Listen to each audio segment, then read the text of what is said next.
Hello students, welcome to Jindal senior secondary school. Students, मैं आपको आज इंग्लिश ग्रामर का एक मेन टॉपिक आर्टिकल्स जो हम फर्स्ट क्लास से पढ़ते आ रहे हैं, फर्स्ट टू 8 तक के सभी बच्चों के लिए जो कि बेनिफिशियल होता है। वैसे तो 10th क्लास में भी ये आता है, फर्स्ट टू 10th तक के बच्चों के लिए ही बेनिफिशियल है। तो मैं आर्टिकल्स का टॉपिक आपको एक सिंपल लैंग्वेज में समझाऊँगी। तो स्टूडेंट्स, आज का हमारा टॉपिक है आर्टिकल्स। आर्टिकल्स देखिए इंग्लिश में 3 होते हैं, ए, एन और द। तो आपको जैसे ब्लैंक्स दे रखे होते हैं, आपकी बुक एक्सरसाइज दे रखी होती है, तो आपने उसमें चूज़ करना होता है कि इसमें हम ए भरें, एन भरें या दा भरें।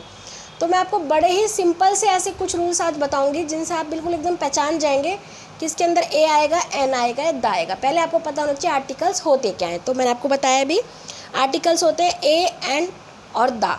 ठीक है, तो अब हम आपको इनके यूजेस बताएंगे कि ए और एन कहाँ कहाँ यूज़ होते हैं और दा कहाँ पे यूज़ होता है।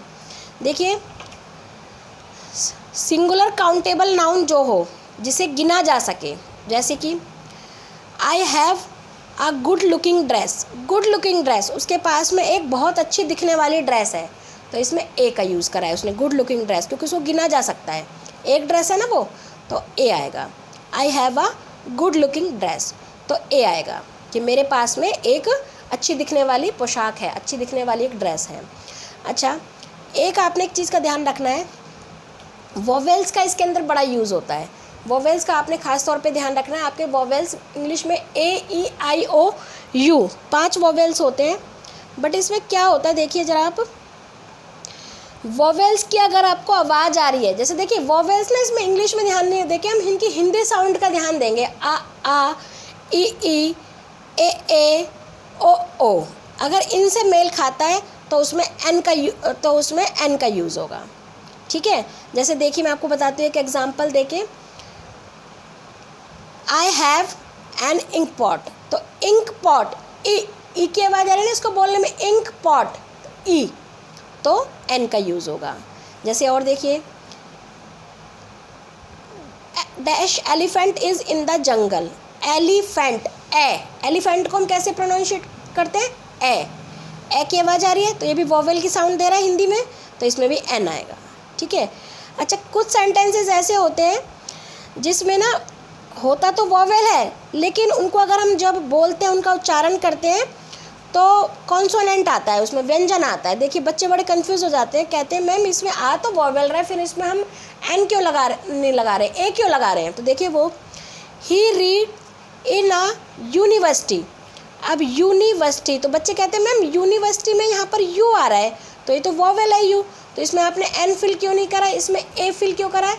तो मैंने भी बताया था कि बच्चे हिंदी उच्चारण का हम ध्यान रखते हैं। देखिए आप इसको बोल के देखिए, यूनिवर्सिटी, यू की आवाज़ आ रही है, और मैंने भी बताया था आ, ई, ए, ओ, ऐसी आवाज़ जब आती है उसको वोवेल की आवाज़ माना जाता है।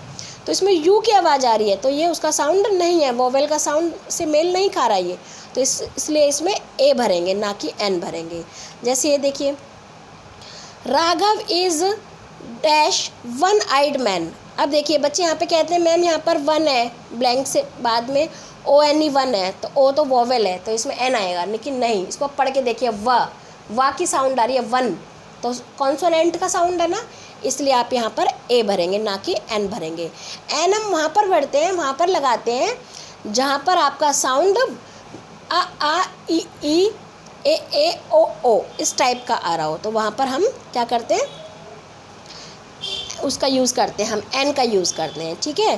कई बार क्या होता है, कुछ शब्दों की शुरुआत एच से होती है, लेकिन उनकी आवाज़ में वोवेल का साउंड आता है। देखिए जैसे, my servant is dash honest man. अब देखिए ऑनेस्ट, तो शुरू तो ये एच से हो रहा है, लेकिन इसमें एच साइलेंट होने के कारण ये ऑनेस्ट पढ़ा जाएगा, तो ओ का साउंड दे रहा है, ओ, तो इसलिए ये भी वोवेल का साउंड माना जाएगा, तो इसमें एन ऑनेस्ट मैन आएगा, ना कि ए आएगा, इसमें एन आएगा। मतलब आपने हिंदी साउंड का ध्यान देना है, बार बार मैं ये चीज़ बता रही हूँ, आ, ई, ए, ओ। अगर इनमें से किसी की साउंड आ रही है ब्लैंक के बाद में जो वर्ड है उसमें, तो आप आँख बंद करके इसमें एन भर दीजिए, अदरवाइज इसमें ए ही आएगा ब्लैंक में। ठीक है। किसी भी चीज़ की स्पीड, कोई भी एक्सप्रेशन, कुछ भी जहाँ पर बताना हो आपको, तो वहाँ पर भी हम ए या एन का यूज़ करते हैं। जैसे देखिए, the train is running 50 miles dash hour, 50 miles की स्पीड से ट्रेन भाग रही है, ट्रेन दौड़ रही है, तो यहाँ पर उसकी गति बताई गई है, तो इसमें एन।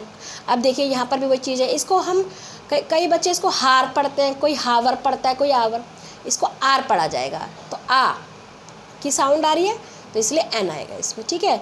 अच्छा, और कहाँ कहाँ पर लगता है आपका, ये देखिए, एक आपने एक्सक्लेमेटरी साइन पढ़ा होगा, एक्सक्लेमेशन का साइन वहाँ पर आता है जहाँ पर कोई हैरानी वाली बात होती है या खुशी या दुख, जैसे व्हाट अ ब्यूटीफुल पिक्चर, कितनी सुंदर पिक्चर है, तो इसमें साइन ऑफ एक्सक्लेमेशन आता है ना, तो व्हाट आ, इसमें आ का यूज़ करेंगे। What a beautiful sight, what an easy sum, तो इस टाइप से हम इसमें देखते हैं, ठीक है। अच्छा, उसके बाद ए और एन का जो यूज़ होता है, किसी भी नाउन से पहले एक ही बार आता है, ये भी आपने एक चीज़ ध्यान रखनी है, एक ही बार आता है। दूसरी बार यदि उस नाउन की बात है, तो जैसे एक सेंटेंस में 2 नाउन आ रहे हैं, तो पहली बार में तो आपका एक बार में तो आपका ए लगेगा, ए या एन में से कोई एक, लेकिन दूसरी बार में अगर फिर नाउन उसी सेंटेंस में आ रहा है तो दा लगेगा। मतलब एक ही सेंटेंस में 2 बार ए या एन नहीं लगेगा, एक बार दा लगेगा।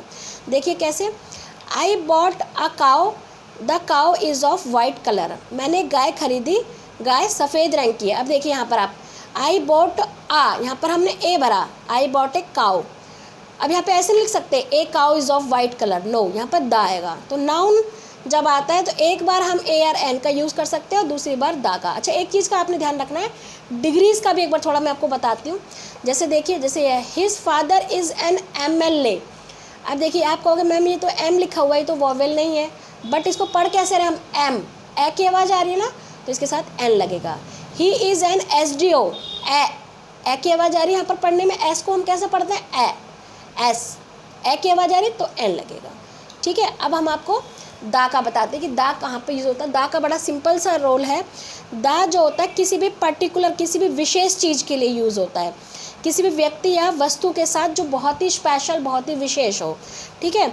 कोई खाड़ी, पर्वत, पहाड़, महासागर, द्वीप समूह, कोई दिशा है जैसे the north, the east, the west, the south, कोई भी रिलीजन, कोई भी धर्म, the Hindu, the Muslim, the Japanese, इनके साथ कोई भी अखबार, न्यूज़पेपर, पत्रिका, कोई भी, द रामायण, द बाइबल, सबके साथ में द यूज़ होगा। मतलब जितनी भी बड़ी बड़ी स्पेशल चीज़ें हैं, किसी भी बड़े व्यक्ति का नाम, द प्राइम मिनिस्टर हो गया, जैसे द कोई भी प्लैनेट हो गया, कोई भी heavenly body, the earth, the moon, the sun, उन सब के साथ द का यूज़ होता है।